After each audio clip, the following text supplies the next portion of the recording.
manunok sa mga sabatista. Diba?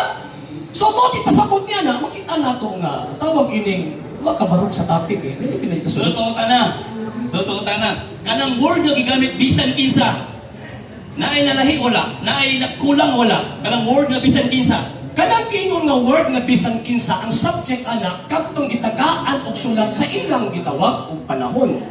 Wa pay labot ang 70 Adventist in town anak.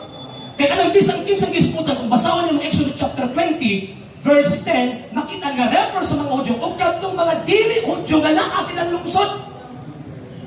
Oh, kanya. Okay, sunod tungutan na. Oh. Niingon ka nga dili kanaganing nakakipir lang sa mga isalita. Oh. So pakon ba nimo ni sumala sa inyong iba sa nasulat din sa Biblia nga ang kasubuan, ang isugo ni Kristo, dili lang mga isalita kundi katawhan, dili lang mga Hudyo kundi mga isalita.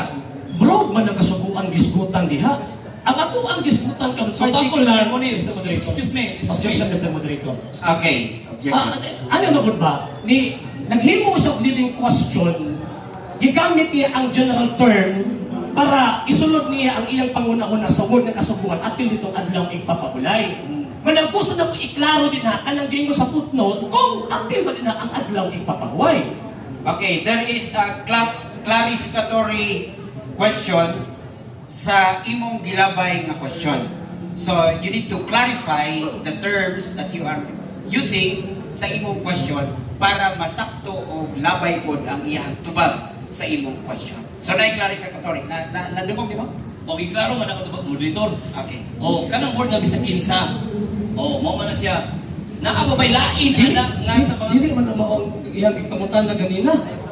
Okay. Para maklaro na to. Palihog o rephrase, labay balik ang imuhang pangutana. Okay. Ang gingon ako kay na kanang istalita wa. O kanang mga istalita nga gisgutan diha